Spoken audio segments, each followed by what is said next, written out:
Reinaldo Belotti, o nosso CEO do clube, e ele vai falar com vocês agora, vai fazer um pronunciamento. Bom dia, pessoal. É a primeira vez que nós conversamos. Pretendo que seja a primeira de várias vezes. Só é a primeira agora porque eu estou aqui no clube há aproximadamente 30 dias, não tivemos nem tempo para conversar. E eu vim falar para vocês a respeito desse trágico acidente que nós sofremos recentemente. E eu gostaria de começar falando para vocês a respeito daquilo que nós mais investimos desde que esse acidente ocorreu e que nós não medimos esforços para resolver qualquer que tenha sido o problema que tenha sido criado, que é atender os familiares das vítimas. A partir do momento que nós tivemos esse trágico acidente, nós providenciamos trazer para o Rio de Janeiro os familiares das vítimas. Nós providenciamos ir buscá-los onde eles estavam chegando, quer fosse rodoviária ou aeroporto, com representantes capacitados da Petrobras, psicólogos, assistentes sociais, o que se fizesse necessário. Levamos todas essas pessoas para um centro de acolhimento, num hotel no Recreio, um hotel confortável, que desse a privacidade necessária para que eles suportassem esse momento, e com todo o nosso apoio. Sempre que era necessário ir ao IML, qualquer movimentação desse pessoal, ele era feito com o nosso total apoio. E assim foi feito e está sendo feito. Hoje nós já identificamos 5 corpos e estamos providenciando o translado desses corpos para onde as famílias definiram. Eles estão indo ou de avião de carreira, se houver, ou por jato fretado, se for necessário. Paralelamente a isso, tem os 3 atletas nossos que estão hospitalizados. Esses também nós trouxemos os familiares para aqui, levamos e estamos acompanhando para e passo todo o desenvolvimento do seu tratamento nos diversos hospitais, utilizando médicos, assistentes sociais e psicólogos, o que for necessário. Um deles, o que infelizmente está mais grave, nós temos lá dia e noite representantes nossos, médicos nossos. E nós rezamos a Deus para que ele saia dessa. Nós estamos confiantes nisso. As primeiras 72 horas são essenciais. Ele está grave, mas estável, o que nos traz uma esperança muito grande que breve teremos esse caso resolvido. Os demais atletas, aqueles que estavam estavam no módulo de habitação quando ocorreu a tragédia e não tiveram nenhum ferimento, nós mandamos todos esses atletas para suas respectivas casas. Mas não simplesmente mandamos, nós colocamos um representante do Flamengo com cada um desses atletas e levamos esses atletas até as suas casas, até seus representantes legais. E isso tudo foi fotografado e está registrado. Além disso, nós mantemos diariamente contato com esses atletas via nossos psicólogos e assistentes sociais, para garantir que eles estão sendo bem atendidos e que não sofram nenhum tipo de consequências psicológicas devido ao tal acidente.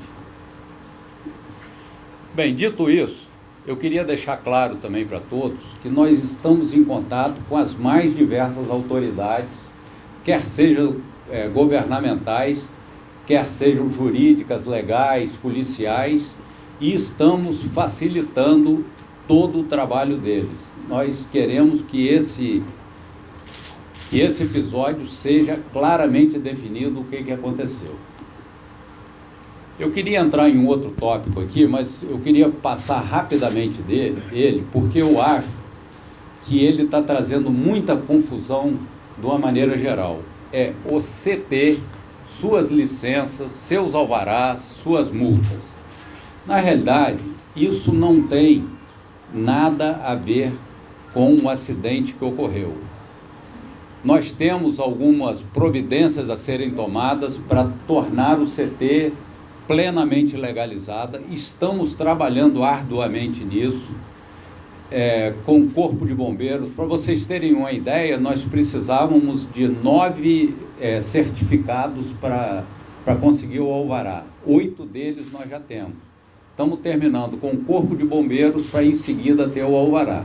Mas, de qualquer maneira, eu queria passar só en passant por esse tema e queria chegar no tema essencial, que é o acidente, o trágico acidente que deixou toda a nação rubro-negra e o futebol brasileiro e mundial de luto.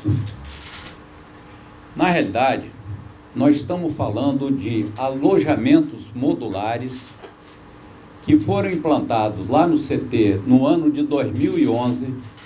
Aliás, o CT começou assim, com 1 ou 2 campos de futebol e com aqueles alojamentos modulados servindo de base para aqueles que então lá treinavam.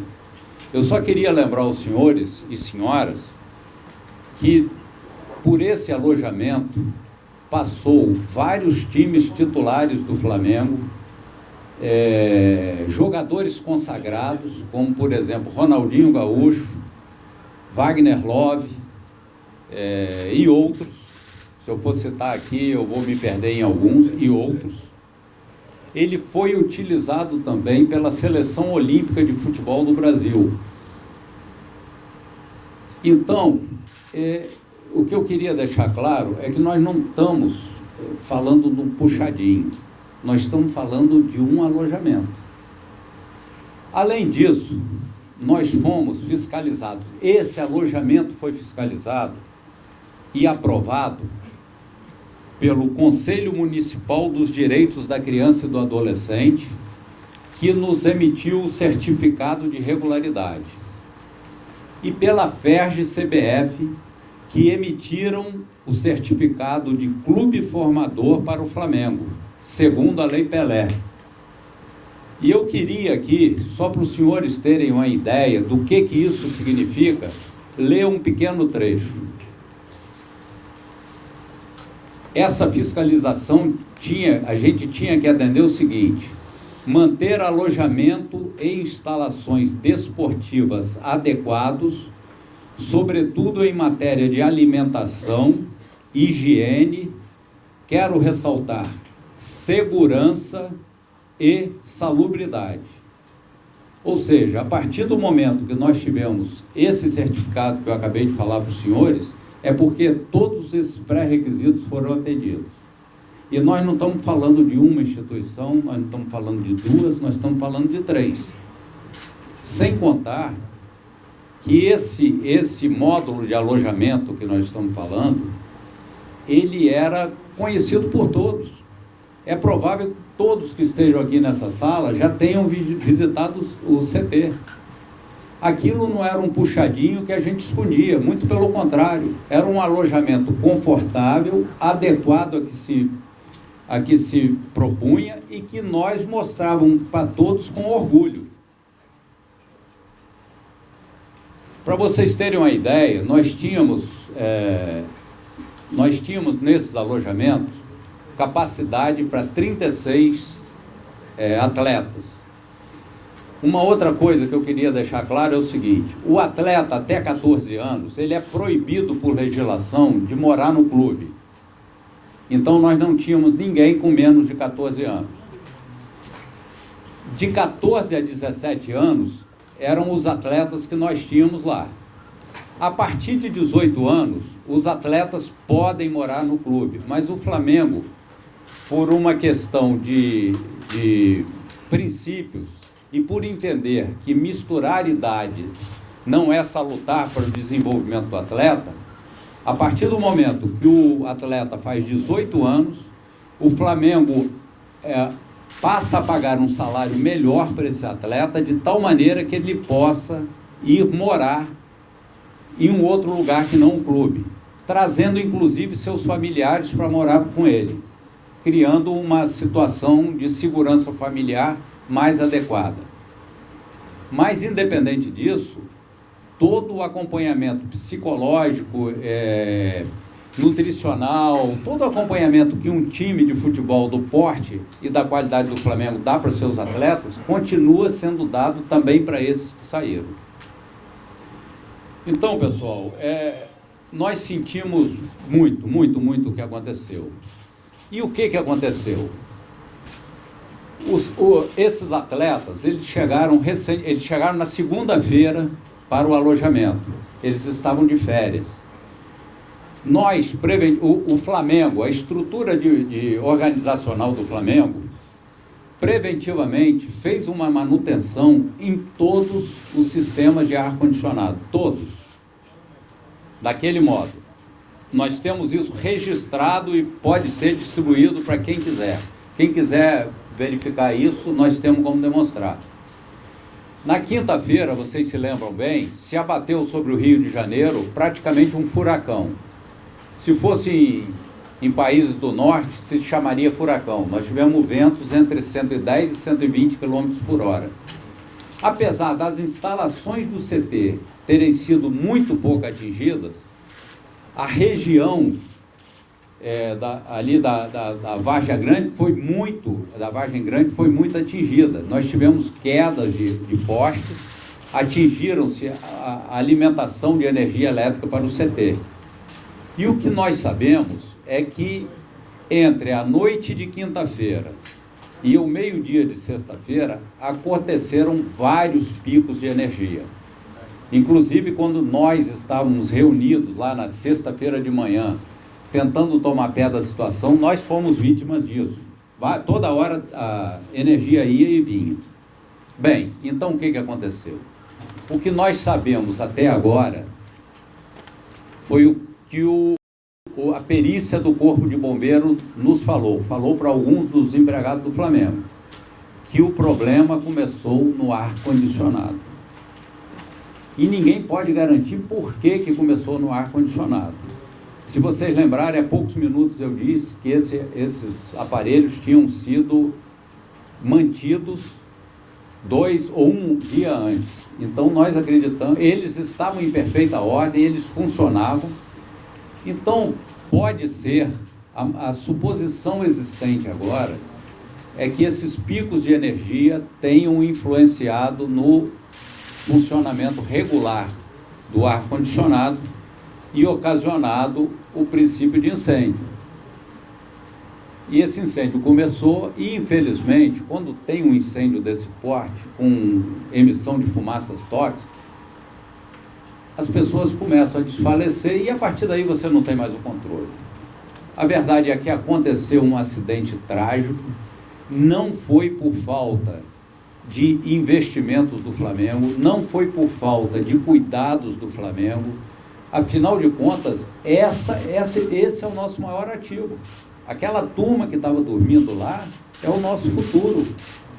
Nós prezamos muito por essa turma, muito, a ponto de que hoje, vocês sabem, o time mais disputado, quando um garoto começa a se destacar no futebol, o sonho dele, independente do time para que ele torce, é vir para o Flamengo.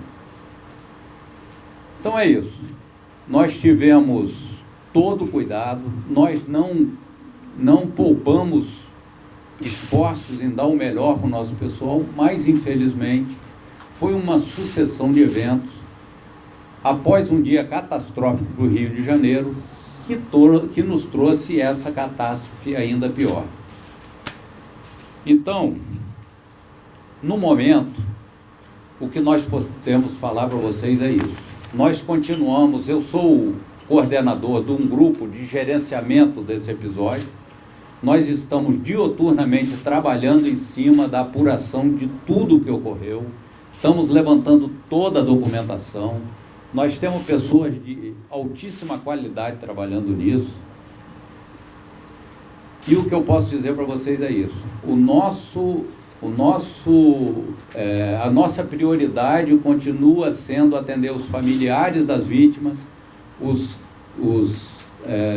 atletas que estão feridos e aqueles que foram enviados para casa. Essa é a prioridade absoluta. Em paralelo a isso, estamos, como eu mostrei aqui para vocês, trabalhando fortemente para brevemente saber exatamente o que aconteceu.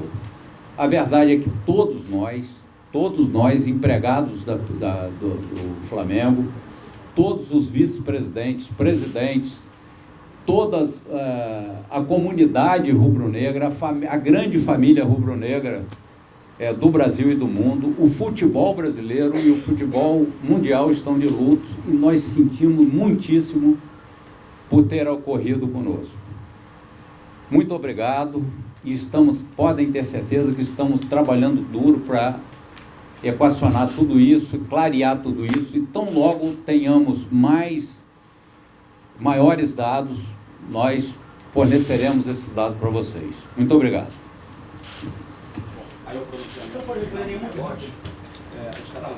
Eu acho que não, porque seria muito prematuro. Tudo.